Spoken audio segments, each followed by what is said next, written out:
तीसरा प्रेम का गुण है विश्वास। जिससे हम प्यार करते हैं उस पर थोड़ा विश्वास तो होता ही है। जहां हम आए हैं कम से कम इतना विश्वास लेकर आए हैं कि हमारा समय खराब नहीं होगा, भगवान की चर्चा होगी, कुछ ना कुछ फायदा ही होगा। अगर इतना विश्वास लेकर आए हैं तो जरूर फायदा होगा। यह विश्वास हमेशा अनुभव से होता है। अंधविश्वास बहुत खराब चीज है, गड्ढे में गिराने वाला है।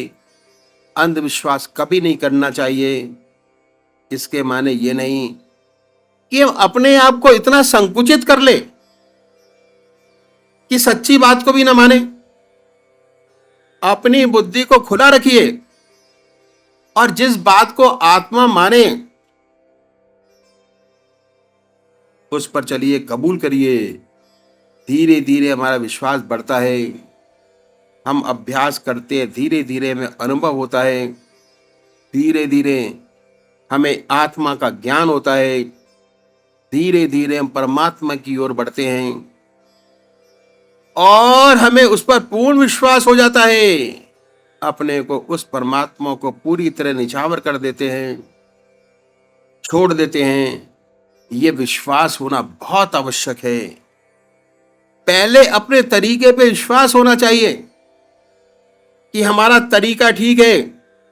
जो तरीका हमने परमात्मा की प्राप्ति का अपनाया वो ठीक है, इतना विश्वास हो। बहुत सोच समझकर कदम रखिए। धीरे धीरे जब हमें विश्वास हो जाता है कि मेरा रास्ता ठीक है, मेरा मन प्रभु में निरंतर लगा रहता है, सुख में भी उसकी याद रहती है,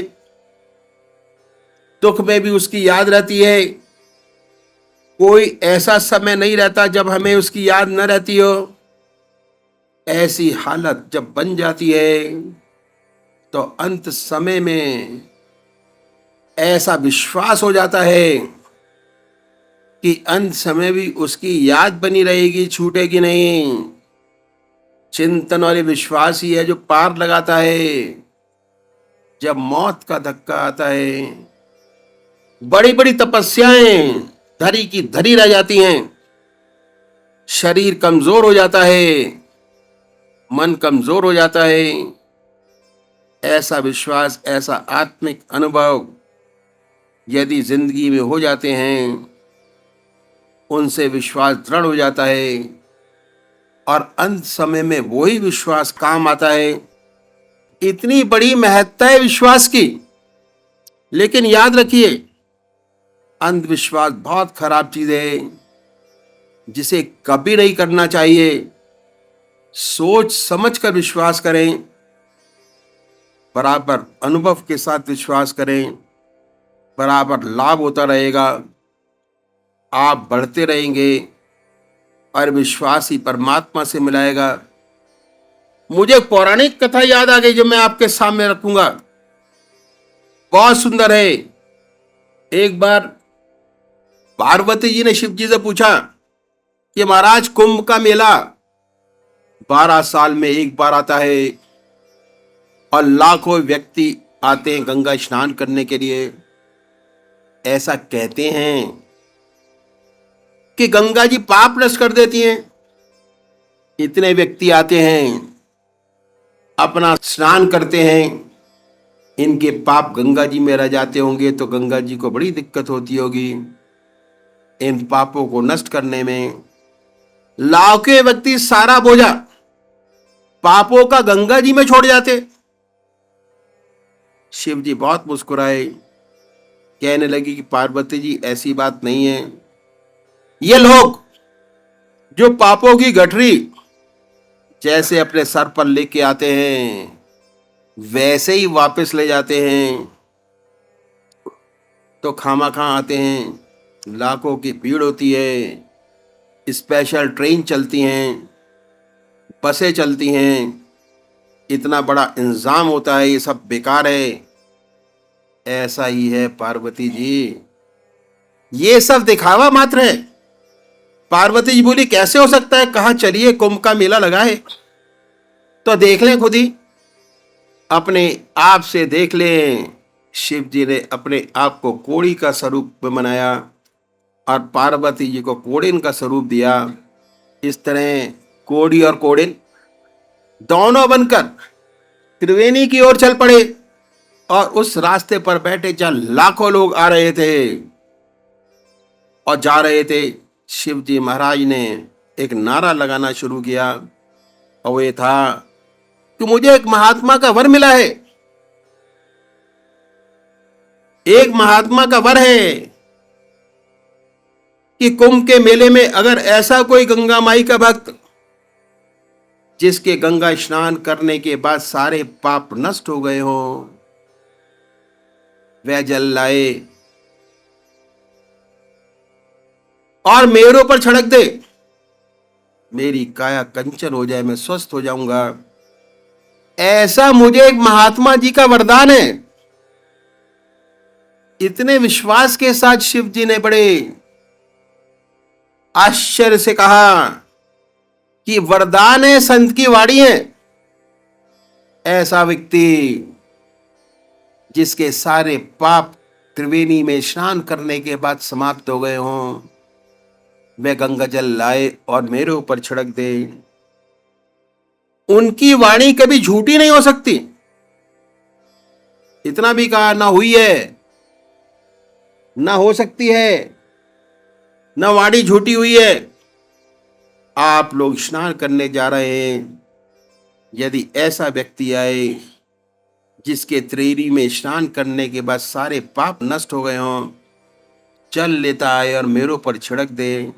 सुबह से शाम हो गई, कोई भी ऐसा गंगा माई का भक्त न मिला जिससे हिम्मत की हो कि छींटा लगा दे, जिसे विश्वास हो कि गंगा माई में स्नान करने के बाद उसके पाप नष्ट हो गए हो। पार्वती ये तमाशा देखती रही। बड़ा विस्मय हुआ कि भगवान शिव जी ठीक ही कह रहे थे। जब सूरज छिपने लगा, एक किसान आया, गंगा जी में स्नान किया, पाप नाशनी मां हर हर गंगे का उच्चारण कर पवित्र होकर बाहर निकला। कुछ लोगों को वहां खड़े देखा। शिव जी की घोषणा उसने सुनी कि अगर कोई ऐसा व्यक्ति छींटा लगा दे, मेरा शरीर स्वस्थ हो जाएगा। वह कहने लगा कि त्रिवेणी में स्नान करने के बाद पाप तो रहता ही नहीं, इसमें तो कोई शुभा नहीं। तेरा शब्द झूठा हो सकता है, लेकिन त्रिवेणी गंगा मान झूठी नहीं हो सकती। मैं भी जल लाता हूं, छींटा लगाता हूं। दोबारा गया पूर्ण विश्वास के साथ कि गंगा जी में स्नान करने के बाद तो पाप तो रहता ही नहीं, न था न है। उसका जीवन इतना पवित्र और सरल था। छींटा लगाया, जल लाया। छींटा लगाते ही पार्वती और शिव जी प्रकट हो गए। तो कहा देखो, करोड़ों में एक ऐसा ही है जिसे पूर्ण विश्वास है कि गंगा में स्नान करने के बाद पाप तो रहता ही नहीं। विश्वास आखिरी मंजिल है। जो विश्वास अनुभव से हुआ हो, जिसने आपके जीवन को पवित्र बना दिया हो, ऐसा विश्वास अंत में काम आता है, पार लगाता है। प्रेम का चौथा गुण है संतोष। इस सेवक के गुरुदेव कहा करते थे कि संसार बना है सार और असार की मिलौनी से। इसमें सार भी वस्तु है और असार भी वस्तु है। दोनों से मिलकर यह संसार बना है। इसी संसार में जहां परमात्मा ने आपको जन्म दिया, जिन परिस्थितियों में रखा, उन परिस्थितियों में संतुष्ट रहते हुए उस परमात्मा के नाम को दिल और दांतों से पकड़ो। कहा करते थे, दिल से उस ईश्वर की याद को पकड़ो, हृदय से सच्चे प्रेम से पकड़ो, सच्ची लगन से पकड़ो। दांतों से क्या मतलब है? जब आदमी हताश हो जाता है, डूबता होता है, तिनके का सहारा पकड़ता है। अगर लड़ाई हो रही हो और बिल्कुल निराश हो चुका हो तो दांतों से काटने की कोशिश करता है। दांतों से पकड़ने की कोशिश करता है, तो ऐसे अपने आप को समझाते हुए कि उस परमात्मा के नाम को चाहे कुछ भी हो जाए, जीवन रहे या न रहे, समाज रहे या न रहे, दुनिया रहे ना रहे, उसके नाम को ना छोड़ो। ऐसे दिल और दांतों से परमात्मा को पकड़ो, यही सार वस्तु है। इसी से सच्चा आदर्श जीवन मुक्त अवस्था प्राप्त होगी, जो मनुष्य का सबसे ऊंचा आदर्श है। संतोष का मतलब यह नहीं कि आप काम करना बंद कर दें, अपनी उन्नति की कोशिश ना करें, ये हरगिज नहीं। हम लोग तो गृहस्थी हैं, हमारा रास्ता गृहस्थ का रास्ता है, सन्यास का तो है नहीं। इसी दुनिया में रहते हुए, इसी संसार में सब काम करते हुए, हृदय निरंतर परमात्मा की याद में डूबा रहे, परमात्मा की याद में दिल बर्फ की तरह पिघलता रहे, और संसार के सब काम सच्चाई के साथ, लगन के साथ होते रहें, बनते रहें। आज से अच्छे, आज से सुंदर, यही हमारा आदर्श है। दस्त बकार, दिल बयार, हाथ काम करें, दिल ईश्वर की याद करे। तो संतोष के माने ये नहीं कि हम हाथ पर हाथ रखकर बैठ जाएं। हम प्रगतिशील रहना चाहिए। अपनी दुनियावी तरक्की के लिए हमेशा सच्ची कोशिश करें, सच्ची मेहनत करें, द्वेष से बचें। दूसरे को देखकर हमारा दिल में द्वेष पैदा ना हो, बल्कि दूसरे की तरक्की को देखकर हमारे अंदर उत्साह पैदा हो कि हम उससे अच्छी मेहनत करें और ऊंची तरक्की प्राप्त करें। जहां द्वेष होता है वह हृदय अपवित्र हो जाता है, उसमें परमात्मा नहीं रहता। द्वेष के अंदर यह है चौथा गुण। परमात्मा ने जिस हाल में रखा उसमें खुश रहते हुए उसके नाम से दिल और दांत को पकड़ें। सुख में भी दुख में भी सुख आए भगवान के अर्पण हो जाता है कि हे प्रभु, आपकी दया कृपा है, आपका दिया है, जैसा चाहे वैसे रखें। जिसका जीवन ईश्वर में है उसे कभी खुशी नहीं होती कि वह फूला ना समाए। खुशी आई, भगवान के अर्पण हो गई। परम पिता परमात्मा आपकी देन है, जैसा चाहे वैसे रखे। दुख आया तो ऐसा भक्त परमात्मा के चरणों को और कस के पकड़ता है। वह जानता है कि इसका निवारण उसी के चरणों में है और कहीं नहीं है। वह परमात्मा की गहरी याद करता है। वह सोचता है कि शायद मुझसे कोई गलती हो गई, मैं प्रभु से थोड़ा विमुख हो गया। जो कष्ट में पड़ा तो भगवान को और कस के पकड़ता है। संतों की बड़ी सुंदर वाणी है। संतों ने कहा है कि मेरा मन सकल सुखों को धावे, पर कोई सुख हाथ ना आवे। जैसे सेवर की कर सेवा, सुआ बैठ पछतावे। सेमर का वृक्ष होता है, उस पर सेमल का लाल लाल फूल बहुत अच्छा आता है। सुआ पक्षी जो है उस पर बैठकर देखकर मोहित हो जाता है और इस आशा से बैठा रहता है कि अब इस फूल में बड़ा ही सुंदर प्यारा और मीठा फल निकलेगा। और जब फल आता है तब रुई का डोरा निकलता है उसमें से। बड़ा निराश हो जाता है।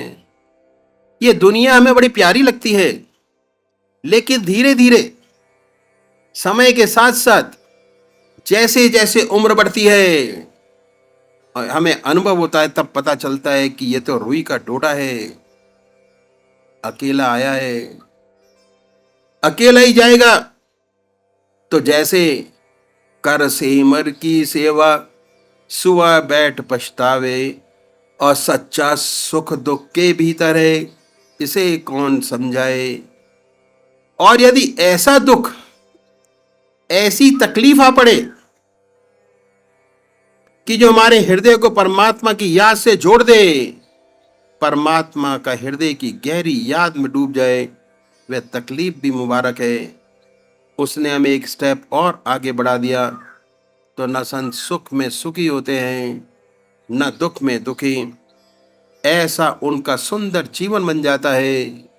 दुख आया, परमात्मा की और गहरी याद, सुख आया, परमात्मा को अर्पण हो गया। और फिर ये विश्वास हो जाता है कि जब आखिरी वक्त आएगा तो अवश्य उसकी याद बनी होगी, उसी की याद रहेगी। भगवान ने कहा है कि जो मनुष्य मेरी याद करते करते अपना शरीर फूल की तरह छोड़ता है, वह मुझे पाता है। सच्ची आशा हो जाती है कि जरूर हमें आदर्श और सच्चा जीवन प्राप्त होगा। एक दिन ऐसा आएगा कि ज्योति से ज्योति एकाकार हो जाएगी।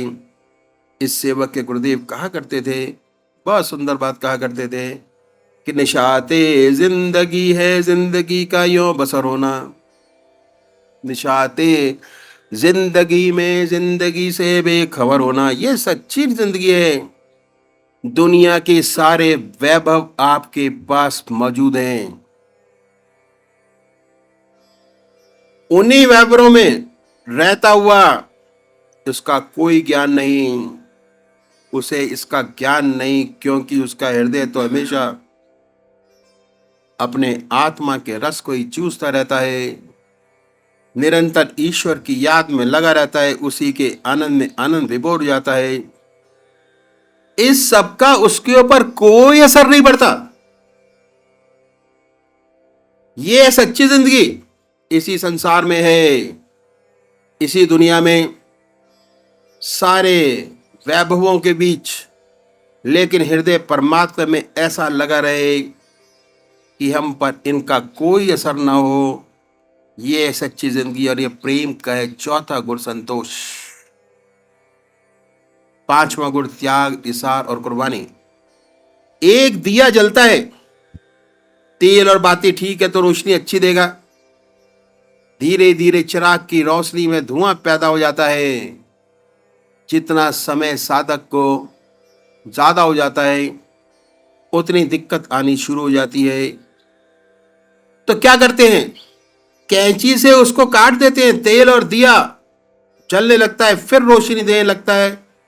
जब परमात्मा की असीम दया कृपा से हृदय में प्रेम जागृत हो जाए, ऐसे साधक को चाहिए कि त्याग की कैंची से उसकी लौ को सदैव प्रज्वलित करता रहे। ऐसा ना हो कि इसमें धुआं आ जाए। त्याग है शरीर का, त्याग है समय का, त्याग है धन का। ये सब त्याग हमें अपनी लौ को कायम रखने में मदद करता है। सबसे ऊंचा त्याग है मन का, कि मन निरंतर उस परमात्मा की याद में लगा रहे, एक भी क्षण परमात्मा की याद के बगैर न हो, इधर उधर न हो। सबसे ऊंचा त्याग है मन का। उसके लौ, उसके नाम की हमारे हृदय में हमेशा जागृत होती रहे, जो निरंतर जलती रहे। जब निरंतर लौ जलती रहती है, तब हमारे हृदय का दीपक अपने आप जल जाता है, फिर दूसरे चिरागों को जलाता है। अध्यात्म का रास्ता एक चिराग अनेक चिरागों को जलाता है। दिवाली के रोज एक चिराग अनेक चिराग जलाते हैं। जब आपके हृदय में उस परमात्मा की प्रेम की लौ जागृत हो जाती है, तो जो भी दूसरे दीपक आपके संपर्क में आते हैं, उनमें भी वह रोशनी प्रकट हो जाती है, लौ जल जाती है। ये स्पिरिचुअलिज्म का रास्ता है। एक चिराग दूसरे चिराग को जलाता है, प्रवचन का रास्ता नहीं है ये। इससे तो खाली प्रेरणा मिलती है। एक चिराग से दूसरा चिराग जलता है। ऐसा हमें चिराग बनना है जिसमें उस परमात्मा की लौ हमेशा जलती रहे।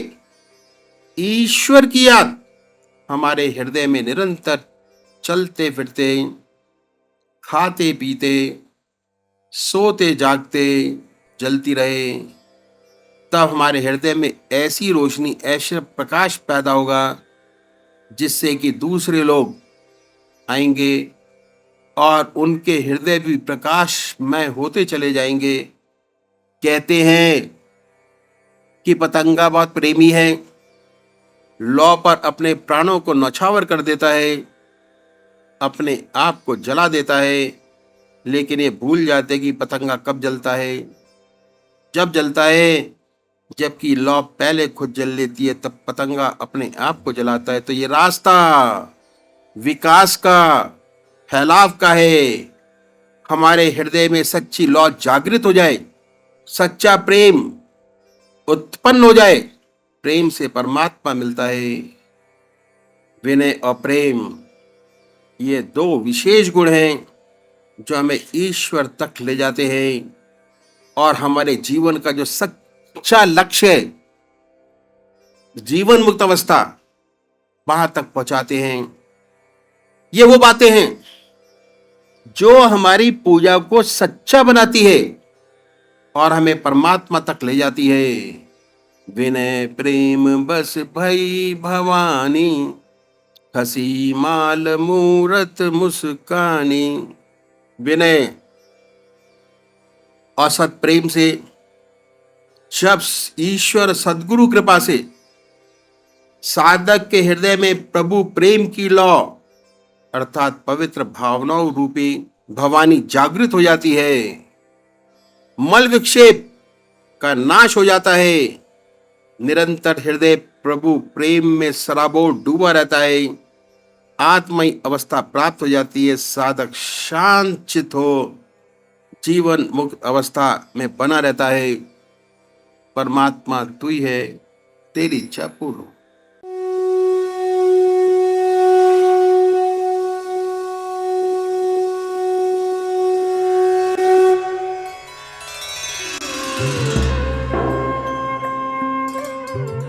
ध्यान योग के कार्यक्रम आनंद योग से निशुल्क जुड़ने के लिए संपर्क करें 9810239677।